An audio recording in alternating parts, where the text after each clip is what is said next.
History by genius channel में आप सबका स्वागत है। आज हम पंजाब यूनिवर्सिटी चंडीगढ़ के बीए के 5वें सेमेस्टर की जो हिस्ट्री का पेपर होगा उसके लिए जो चौथे यूनिट का लास्ट क्वेश्चन पेपर में पूछा जाता है मैप से रिलेटेड, और आमतौर पर इस पे इम्पोर्टेंट हिस्टोरिकल प्लेसेस के ऊपर ही क्वेश्चन आता है। तो बात हम करेंगे इसके मैप और एक्सप्लेनेटरी नोट्स के संदर्भ में, लेकिन इससे पहले कि मैं इसके एक्सप्लेनेटरी नोट्स के बारे में बताऊं, एक बात मैं क्लियर करना चाहता हूं कि आमतौर पर सभी विद्यार्थी, कम से कम नहीं तो 95-96% विद्यार्थियों की यही कोशिश होती है कि चौथा यूनिट जो है ये तो हमारा तैयार है, मैप ही करना है। लेकिन सबसे ज्यादा नुकसान जो देखने में आया विद्यार्थियों का वो इसी यूनिट में होता है। कारण इसका ये है कि मैप जो है उसे कोई भी विद्यार्थी इतना सीरियसली नहीं लेता। तो बात हम करेंगे सबसे पहले कि आपने जब भी ये टॉपिक तैयार करना है तो 5 प्लेसेस जो हैं, क्योंकि हमारे सिलेबस में 14 स्थान है जो दिखाने हैं, इनमें से 5 प्लेसेस जो हैं ये पूछी जाएंगी जिन्हें आपने अपने मैप में, जो आउटलाइन मैप दिया जाएगा वर्ड का, उसमें मार्क करना है। और वो 5 जो प्लेसेस हैं उनमें से किन्हीं 4 के ऊपर एक्सप्लेनेटरी नोट्स देने हैं। और यही टॉपिक एक ऐसा है कि प्लेसेस फिर भी थोड़ा बहुत किसी का ठीक हो जाता है, लेकिन अगर कोई मार्क आता है तो वो है एक्सप्लेनेटरी नोट्स लिखने में।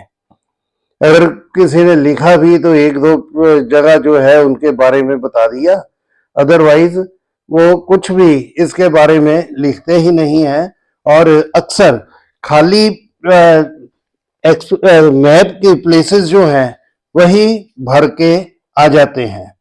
और अगर किसी ने लिखा भी तो वो भी कोई इतना ज्यादा सीरियसली लिखता नहीं है, जिसका नतीजा ये होता है कि 10 नंबर जो स्थान दिखाने के, प्लेसेस फिल करने के होते हैं, कुछ नंबर उसमें से कट जाते हैं, क्योंकि अगर एक प्लेस भी गलत हो गई तो इसका मतलब है कि 2 नंबर गए।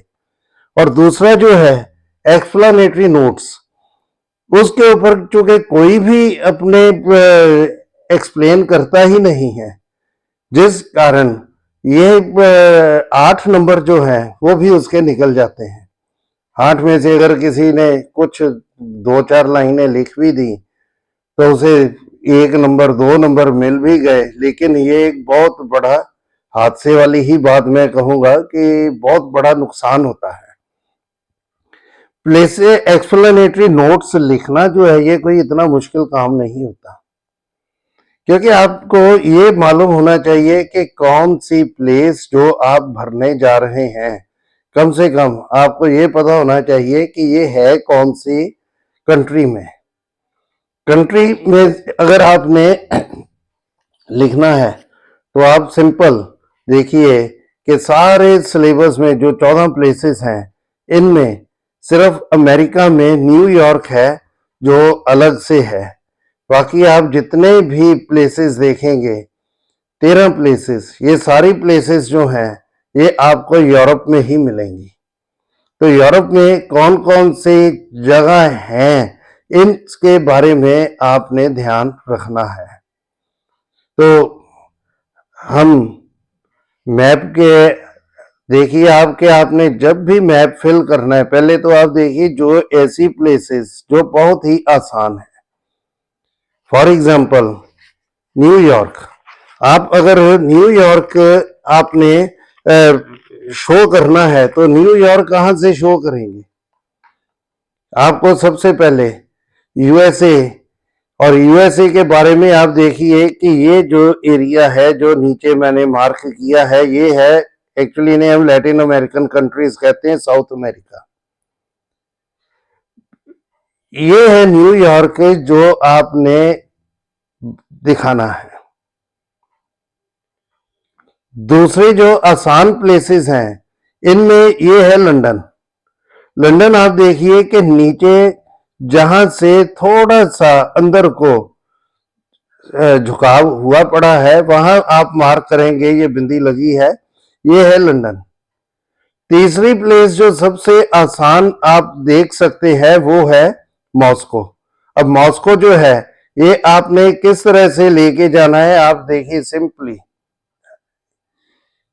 इधर से आप लाइन लगाइए और ये है जो ब्लैक सी, इसके आप सेंटर से चलिए, आप ये सेंटर से आप लेके चलते हैं ऊपर, जहां भी आपका ये कट लगता है यहां पर आप उसके आसपास थोड़ा सा वो कट से क्रॉस जहां बनेगा उसके ऊपर थोड़ा सा वो आपने लगाना है। एक चीज मैं आपको मैप के बारे में क्लियर कर दूं कि वहां एग्जामिनर जो है वो ये नहीं देखता कि आपकी प्लेस जो है एग्जैक्टली वही है जहां है, क्योंकि हर आप देखिए कि एटलस में आपको जो भी प्लेसेस हैं थोड़ा बहुत फर्क उसमें मिलता ही है। इसलिए एक बात आप अपने दिमाग में रखिए कि थोड़ा बहुत भी अगर प्लेस इधर उधर हो गई तो कोई फर्क नहीं, लेकिन मॉस्को जैसे हम दिखा रहे हैं कि इसकी बजाय आप यहां पर अगर मॉस्को लगा देंगे तो वो गलत हो जाएगा।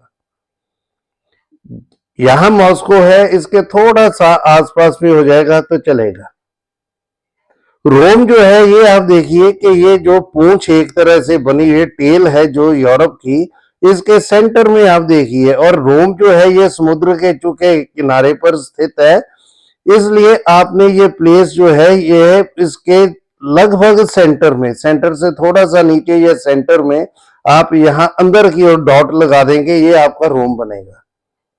ट्रफालगर जो है ये आपने, ये जो स्पेन है, पुर्तगाल है, ऊपर पुर्तगाल के साथ ही स्पेन है, ये नीचे का एरिया जो है ये स्पेन का है। तो आप ये देखिए ये ट्रफालगर जो है ये डॉट जो है ये आपने बाहर लगानी है, ये आपने लाइन के अंदर नहीं जाना है। इसी तरह से वाटरलू जो है ये देखिए, वाटरलू जो है ये जहां आप इंग्लैंड देख रहे हैं, लंदन जहां आपने लगाया है उसके थोड़ा सा नीचे लाइन के ऊपर ही, बॉर्डर के ऊपर ही ये वाटरलू आएगा, और वाटरलू के बिल्कुल नीचे पेरिस। जहां तक ये तीन प्लेसेस जो है ये आप देखिए ये इकट्ठी आती हैं, जैसे हम एक तरह से आपको एग्जांपल के तौर पर दिखा रहा हूं कि इस तरह से हम वो साइन जो मैथमेटिक्स में है वो आता है, उस तरह से एक आपने ये साइन जो है ये आप देख लीजिए, इस तरह के साइन जो है ये बन रहा है बॉन, फ्रैंकफर्ट और बर्लिन का। फ्रैंकफर्ट और बर्लिन दोनों जो है ये तीनों प्लेसेस जो है बॉन, फ्रैंकफर्ट और बर्लिन, ये जर्मनी में आती हैं। और ये जो ऊपर एक कलगी जैसे आप देखिए जगह है, इसके नीचे से बॉन और बर्लिन तो दोनों एक ही लाइन में आप लगा सकते हैं, और इनके सेंटर में थोड़ा सा हटके यहां पर आपकी प्लेस आएगी फ्रैंकफर्ट।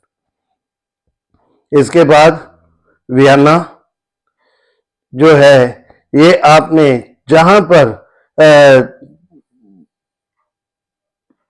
यहां से हम देखेंगे लाइन जो है एक तरह से ये लगा के हम नीचे को आ रहे हैं, ये वियना, और यहां से ये आप देखिए यहां पर वियना जो है ये कितने डिस्टेंस भी है, मतलब ये जहां क्रॉस लगा इसके ऊपर एक साइड में वियना और दूसरी साइड में आपकी प्लेस जो है ये बनेगी बुडापेस्ट, हंगरी में।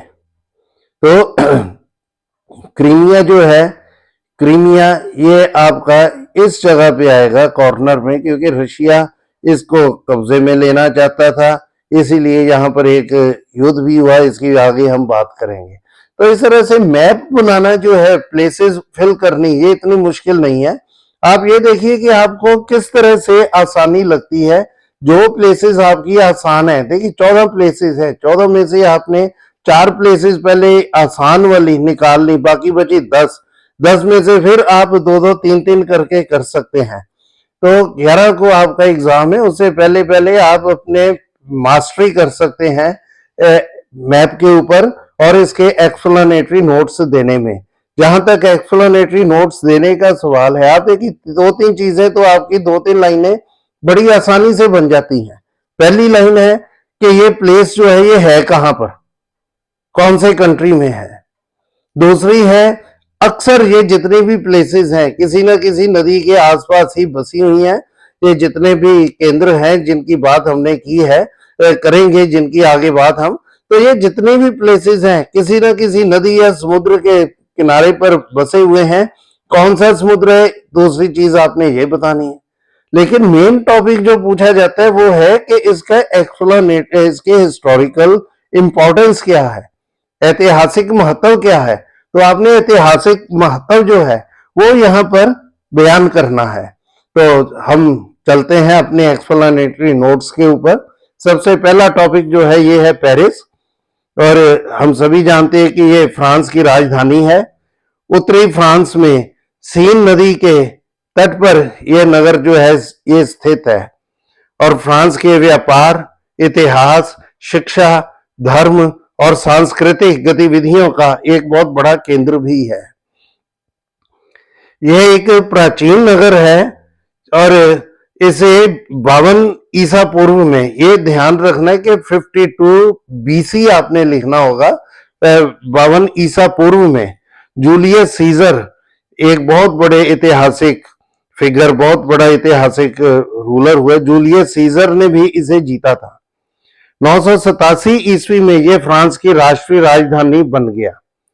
और इसका ऐतिहासिक महत्व अगर हम देखें तो ये 1789 के बाद से लगातार इसे हम देखते हैं।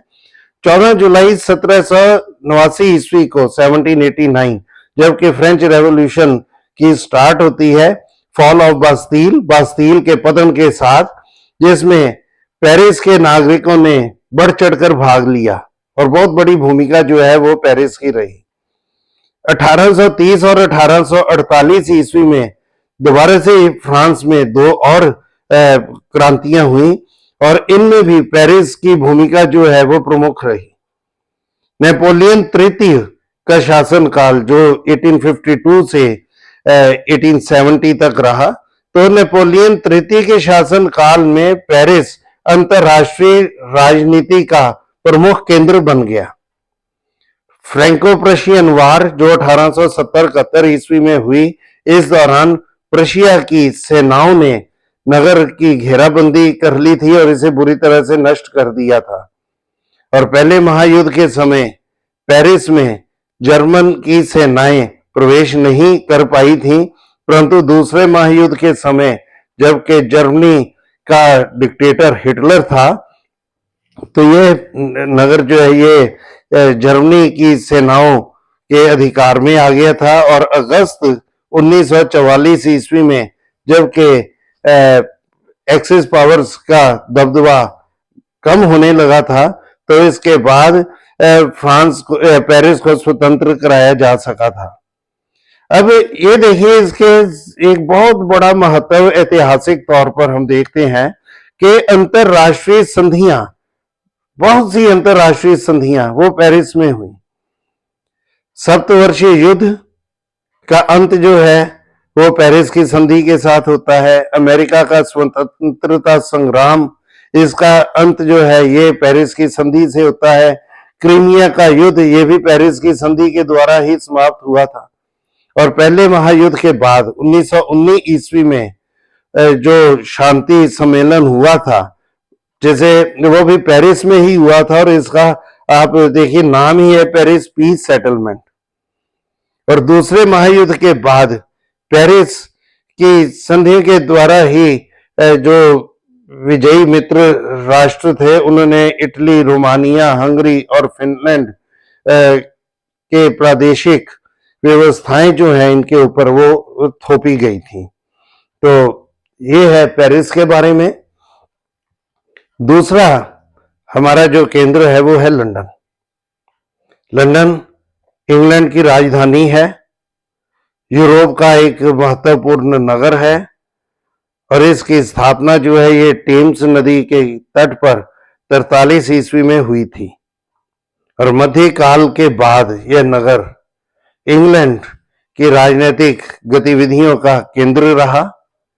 यहाँ कई महत्वपूर्ण संधियां और सम्मेलन भी हुए। इनमें से हम कुछ एक की बात करेंगे। 1827 ईस्वी में हुए सम्मेलन में यूरोपियन शक्तियों ने यूनान को ऑटोनोमस स्टेटस जो है वो देने की पैरवी की थी। एक और सम्मेलन यहाँ हुआ जिसमें बेल्जियम की स्वतंत्रता को मान्यता दी गई। 1852 ईस्वी में एक संधि के द्वारा जो विवादित क्षेत्र थे श्लेज्विग और होल्स्टाइन, जो डेनमार्क और प्रशिया के युद्ध में जिनकी बहुत बड़ी उसका कारण बने थे, तो श्लेज्विग और होल्स्टाइन के क्षेत्रों को डेनमार्क के शासक के अधीन ऑटोनॉमी प्रदान की गई थी।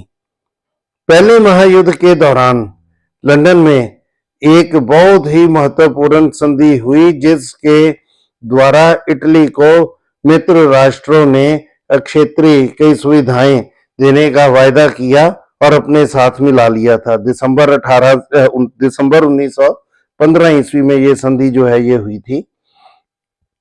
1930 ईस्वी में लंदन में नौ सैनिक सम्मेलन हुआ जिसमें इंग्लैंड, फ्रांस, जापान तथा संयुक्त राज्य अमेरिका ने 1936 ईस्वी तक नौसैनिक जहाजों के निर्माण को सीमित रखने का निर्णय लिया था। लंदन अपनी कई विश्व प्रसिद्ध इमारतों के लिए भी जाना जाता है, जिनमें कुछ एक प्रमुख हैं Winston Abbey, Saint Paul Church, Parliament House, Royal Palace वगैरह। इनके अलावा यह व्यापार, वाणिज्य, शिक्षा और संस्कृति का भी प्रमुख केंद्र है। आगे बात हम करेंगे रोम के बारे में। रोम भी एक प्राचीन नगर है तथा इटली की राजधानी है। ये केंद्रीय इटली में, मध्य इटली में, जैसे आप कह सकते हैं कि सेंट्रल इटली में टाइबर नदी के तट पर स्थित है। और एक परंपरा जो बताई जाती है कि इसकी स्थापना 7 पहाड़ियों में से एक पर 753 ईसा पूर्व में 2 जुड़वा भाइयों रोमुलस और रोमस ने की थी। रेमस, इन 2 भाइयों ने की थी। रोमन साम्राज्य की स्थापना, धर्म युद्धों का युग तथा ईसाई धर्म के प्रसार ने इस नगर के महत्व को भी बहुत बढ़ा दिया।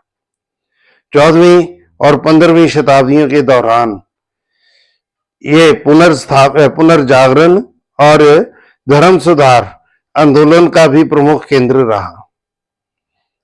रोम पोप की गतिविधियों का भी केंद्र रहा, परंतु 1808 ईस्वी में नेपोलियन ने पोप को हटाकर उसे गिरफ्तार कर लिया, बंदी बना लिया था तथा इसे फ्रांसीसी साम्राज्य में शामिल कर लिया था। वियना सम्मेलन जो 1815 ईस्वी में हुआ, रोम पर पोप के अधिकार को दोबारा मान्यता प्रदान की गई। 1849 ईस्वी में मेजनी ने पोप को हटाकर यहाँ गणतंत्र की स्थापना की, परंतु ये थोड़ी देर के लिए संभव हो सका। फ्रांस ने पोप की सुरक्षा के लिए अपनी सेनाएं रोम में स्थापित कर दी थी, परंतु प्रशा के विरुद्ध जब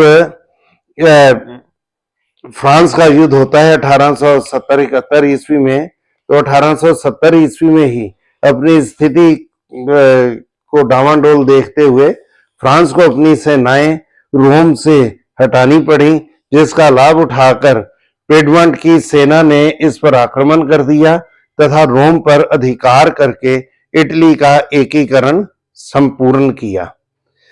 माना जाता है कि पोप का नगर होने के कारण ही दूसरे महायुद्ध के दौरान इस पर आक्रमण नहीं किया गया था। रोम उच्च शिक्षा का भी केंद्र है और इटली के सांस्कृतिक जीवन में भी रोम की भूमिका प्रमुख मानी जाती है। आगे बात हम करेंगे बर्लिन की। बर्लिन जर्मनी का सबसे बड़ा नगर है और स्प्री नदी के तट पर बसा हुआ है। 1701 ईस्वी से यह प्रशा की राजधानी था। 21 नवंबर 1806 ईस्वी को नेपोलियन ने बर्लिन से आदेश पत्र जारी कर, जिसे बर्लिन डिक्रीज कहते हैं, इंग्लैंड के विरुद्ध महाद्वीपीय व्यवस्था का बिगुल बजाया था। 1871 ईस्वी में एकीकरण के बाद यह जर्मनी की राजधानी बन गया। बिस्मार्क के चांसलर काल के दौरान इसका अंतरराष्ट्रीय महत्व बहुत बढ़ गया था। 1878 ईस्वी में यहां एक सम्मेलन बुलाया गया जिसका उद्देश्य रूस तुर्की युद्ध के बाद कूटनीतिक शक्ति का संतुलन स्थापित करना था। पहले महायुद्ध के समय बर्लिन केंद्रीय शक्तियों का केंद्र बिंदु रहा और दूसरे महायुद्ध के समय बमबारी के साथ इस नगर का बहुत नुकसान हुआ था। युद्ध में जर्मनी की पराजय के बाद इसे दो भागों में बांट दिया गया था। 1949 ईस्वी के लगभग पूर्वी जर्मनी और पश्चिमी जर्मनी। बर्लिन पूर्वी जर्मनी की राजधानी बन गया। 1990 ईस्वी में दोनों जर्मनी का दोबारा से एकीकरण हो गया और इसके साथ ही बर्लिन संयुक्त जर्मनी की राजधानी बन गया। बर्लिन को केवल जर्मनी ही नहीं बल्कि पूरे यूरोप के संस्कृति और शिक्षा का केंद्र माना जाता है। 1809 ईस्वी में हम्बोल्ट यूनिवर्सिटी की यहां पर स्थापना हुई थी, जो विश्व की बहुत सी यूनिवर्सिटियों के लिए प्रेरणा का एक स्रोत बन गए। 1936 ईस्वी में यहां ओलंपिक खेलों का भी आयोजन किया गया था। आगे हम बात करेंगे फ्रैंकफर्ट की। फ्रैंकफर्ट जर्मनी का एक पुराना और बहुत बड़ा नगर है। यह मेन नदी के तट पर बसा हुआ है और इसकी स्थापना पहली शताब्दी में रोमनों के द्वारा की गई थी। 1815 ईस्वी में यह नगर जर्मन संघ की राजधानी बन गया। 1848 ईस्वी की क्रांति के दौरान फ्रैंकफर्ट में एक संसद का आयोजन किया गया, जिसे इतिहास में हम फ्रैंकफर्ट पार्लियामेंट के नाम से जानते हैं, और इसमें जर्मनी के लिए उदारवादी संविधान के निर्माण के लिए विचार किया गया था। 1866 ईस्वी में जब ऑस्ट्रो प्रशा युद्ध हुआ था, तो इसके बाद फ्रैंकफर्ट जो था इसे प्रशा के सुपुर्द कर दिया गया था, जो संधि हुई थी इस युद्ध के बाद। और 1871 ईस्वी में यहां शांति संधि हुई, जिसके द्वारा फ्रांस प्रशा युद्ध का अंत हुआ था। फ्रैंकफर्ट जर्मनी के औद्योगिक और व्यापारिक केंद्रों में अग्रसर था, बहुत आगे था, और जर्मनी के प्रसिद्ध कवि गेटे का जन्म जो है वो भी 1749 ईस्वी में फ्रैंकफर्ट में ही माना जाता है। आगे बात हम करेंगे वियना की। वियना ऑस्ट्रिया की राजधानी है। यह डैन्यूब नदी के तट पर ऑस्ट्रिया के उत्तर पश्चिम में स्थित है। ऑस्ट्रिया के शासकों ने धर्म युद्धों में बढ़ चढ़कर भाग लिया था, जिस कारण वियना यूरोप में कैथोलिक ईसाइयों का प्रमुख केंद्र बन गया। नेपोलियन के शासनकाल के दौरान वियना पर फ्रांसीसियों ने 2 बार अधिकार किया था। नेपोलियन के पतन के बाद मेटरनिख के अधीन वियना यूरोपियन राजनीतिक गतिविधियों का प्रमुख केंद्र रहा और 1815 ईस्वी में वियना में यूरोपियन शक्तियों का सम्मेलन बुलाया गया था। एक बहुत ही बड़ा ये इवेंट था। यूरोपियन हिस्ट्री में, और इसने यूरोप में एक नए युग का आरंभ किया। 1936 ईस्वी में हिटलर ने ऑस्ट्रिया को जर्मन साम्राज्य में मिला लिया। दूसरे महायुद्ध के दौरान वियना बुरी तरह से नष्ट हो गया था तथा 1955 ईस्वी तक मित्र राष्ट्रों के अधिकार में रहा। ऑक्यूपेशन पीरियड था इसका ये। मध्यकाल से ही वियना व्यापार तथा वाणिज्य का प्रमुख केंद्र रहा है। आगे एक और बहुत ही प्रसिद्ध जगह वाटरलू। वाटरलू बेल्जियम की राजधानी ब्रुसेल्स से 12 मील दक्षिण में स्थित है। यह स्थान नेपोलियन के यूरोपियन शक्तियों इंग्लैंड, ऑस्ट्रिया, रूस तथा प्रशा, इन्होंने एक संगठन कायम किया था नेपोलियन के विरुद्ध, और यहां पर एक प्रसिद्ध लड़ाई लड़ी गई। यह लड़ाई 18 जून 1815 ईस्वी को हुई थी, जिसमें नेपोलियन को आत्मसमर्पण करने के लिए मजबूर होना पड़ा था। नेपोलियन को एक कैदी के रूप में सेंट हेलेना के द्वीप भेज दिया गया, जहां 1821 ईस्वी में उसका देहांत हो गया था। लेकिन वाटरलू को नेपोलियन के युग का अंत जो है यह माना जाता है, जिसके बाद यूरोप में एक नए युग का आरंभ माना गया। आगे है मॉस्को। मॉस्को रूस का एक ऐतिहासिक नगर है, और यह नगर जो है ये मॉस्को नदी के ही तट पर स्थित है। 15वीं सदी में इवान प्रथम ने मध्य रूस में मॉस्कोवी राज्य की स्थापना की तथा मॉस्को को इसकी राजधानी बना दिया। 16वीं शताब्दी में मॉस्कोवी शक्ति का पतन हुआ, और इसके बाद यहां कुछ समय के लिए पोलैंड ने भी अधिकार कर लिया था। 1613 ईस्वी में माइकल रोमानोव ने रूस पर अपना राज्य स्थापित किया तथा उसके वंशज 1917 ईस्वी तक इस पर राज्य करते रहे। 1712-13 ईस्वी में पीटर प्रथम ने अपनी राजधानी बदलकर सेंट पीटर्सबर्ग को बना लिया था। 1812 ईस्वी में मॉस्को एक बार फिर से लाइमलाइट में आता है। यहां नेपोलियन ने आक्रमण किया, परंतु बुरी तरह से पराजित हुआ था, और यह मॉस्को का उसका अभियान जो है इसे नेपोलियन के पतन का आरंभ जो है वो माना जाता है। बोल्शेविक क्रांति के बाद मॉस्को को दोबारा रूस की राजधानी बनाया गया। 15वीं शताब्दी में मॉस्को पूर्वी यूरोप में ग्रीक ऑर्थोडॉक्स चर्च का प्रमुख केंद्र बन गया। इस नगर ने रूस के सांस्कृतिक जीवन में मुख्य भूमिका निभाई है, और ये रूस का प्रमुख औद्योगिक नगर भी है। आगे बात करेंगे हम क्रीमिया की। क्रीमिया कृष्ण सागर में स्थित एक टापू है। इसे रूस के लिए एशिया की ओर बढ़ने के लिए प्रवेश द्वार माना जाता था। यहां रूस ने सेबेस्टोपोल में एक किले का निर्माण किया, जिसे कृष्ण सागर में रूस का दिल माना जाता था। यहां 1854 ईस्वी में रूस और तुर्की के दरमियान एक घमासान युद्ध हुआ, जो 2 साल तक चलता रहा था।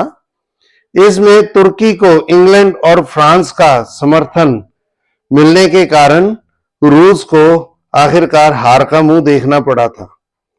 मार्च 1856 ईस्वी में पेरिस की संधि के साथ यह युद्ध समाप्त हुआ तथा रूस ने तुर्की की अखंडता को स्वीकार कर लिया। यह युद्ध इटली के एकीकरण के लिए भी काफी महत्वपूर्ण माना जाता है। पीडमोंट के प्रधानमंत्री काबूर ने मित्र राष्ट्रों के पक्ष में अपनी सेनाएं भेजकर भविष्य में ऑस्ट्रिया के विरुद्ध उनका समर्थन प्राप्त किया था। आगे है ट्राफालगर। ट्राफालगर स्पेनिश बंदरगाह कैडीज के निकट स्थित है। यहां 21 अक्टूबर 1805 ईस्वी को इंग्लैंड और फ्रांस व स्पेन के संग, मतलब इंग्लैंड के विरुद्ध ये एक बहुत ही महत्वपूर्ण लड़ाई जो थी ये लड़ी गई थी, जिसमें फ्रांस और स्पेन ने मिलकर इंग्लैंड का मुकाबला किया था। परंतु इस लड़ाई में इंग्लैंड के बेड़े में 27 जहाज थे, जबकि फ्रांस और स्पेन के बेड़े में 33 जहाज थे। ब्रिटिश सेना का नेतृत्व एडमिरल नेल्सन कर रहा था, जबकि फ्रांसीसियों की कमान जो थी वो एडमिरल विलेनो के हाथों में थी। यद्यपि अंग्रेज इस लड़ाई को बहुत ही शानदार ढंग से उन्होंने जीता था, परंतु एडमिरल नेल्सन लड़ते हुए मारा गया था, जो ब्रिटिश सेना के लिए एक बहुत बड़ा आघात था। फ्रांस की इस पराजय ने नेपोलियन को एहसास दिला दिया था कि अंग्रेजों की नौसैनिक सर्वोच्चता का मुकाबला करना उसके लिए संभव नहीं है, और उसने अंग्रेजों के साथ दूसरे ढंग अपनाने का निश्चय किया। और इसी में सबसे प्रमुख जो उसने हथियार इस्तेमाल किया वो थे कॉन्टिनेंटल सिस्टम, महाद्वीपीय व्यवस्था। आगे न्यूयॉर्क, संयुक्त राष्ट्र अमेरिका का एक प्रसिद्ध नगर, एक विश्व प्रसिद्ध नगर। यह अमेरिका के न्यूयॉर्क राज्य के दक्षिणी तट पर स्थित है और इसे विश्व की वित्तीय राजधानी के तौर पर भी जाना जाता है। संयुक्त राष्ट्र संघ का केंद्र होने के कारण भी इसे अंतरराष्ट्रीय कूटनीति का केंद्र कहा जाता है, सेंटर ऑफ इंटरनेशनल डिप्लोमेसी। इस पर अधिकार स्थापित करने के लिए अंग्रेजों तथा डचों में एक लंबा संघर्ष चला था, जब ये कॉलोनियल एक्टिविटीज जो थी काफी जोरों पर थी, और अमेरिका के ऊपर इंग्लैंड भी अधिकार स्थापित करना चाहता था। हॉलैंड अपनी से कॉलोनी बनाना चाहता था। तो इन दोनों के बीच एक लड़ाई हुई, लंबी लड़ाई चली, और दूसरे एंग्लो डच युद्ध के बाद यह अंग्रेजों के अधिकार में आ गया था। 18वीं शताब्दी में अंग्रेजों के अधीन इसका व्यापारिक महत्व बहुत बढ़ गया। यह नगर दास व्यापार के लिए भी प्रसिद्ध रहा, और स्वतंत्रता प्राप्ति के बाद न्यूयॉर्क को संयुक्त राज्य अमेरिका की राजधानी घोषित किया गया। 20वीं शताब्दी तक यह नगर विश्व का सबसे प्रसिद्ध औद्योगिक, वाणिज्यिक और संचार का केंद्र बन गया था।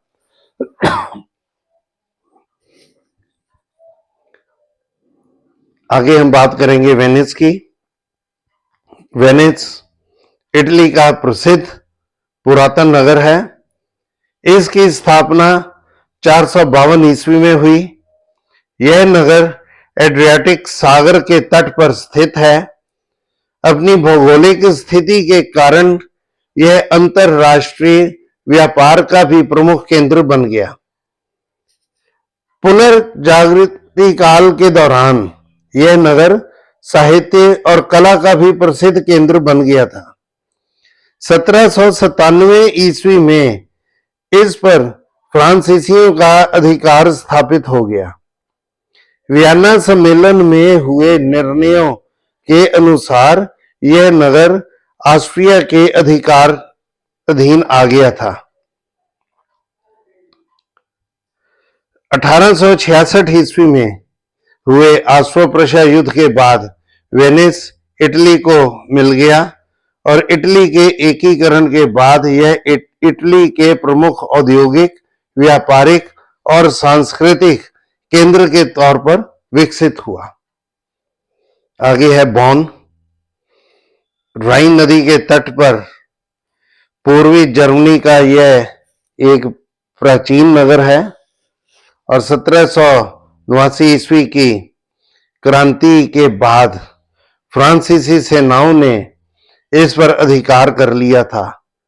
मतलब फ्रांसीसी क्रांति के बाद जो रेवोल्यूशनरी वार्स जिसे हम कहते हैं, ये फ्रांस ने आसपास बहुत से इलाकों पर आक्रमण करने शुरू कर दिए थे और उन्हीं में बॉन जो है इस पर भी फ्रांस ने अधिकार कर लिया था।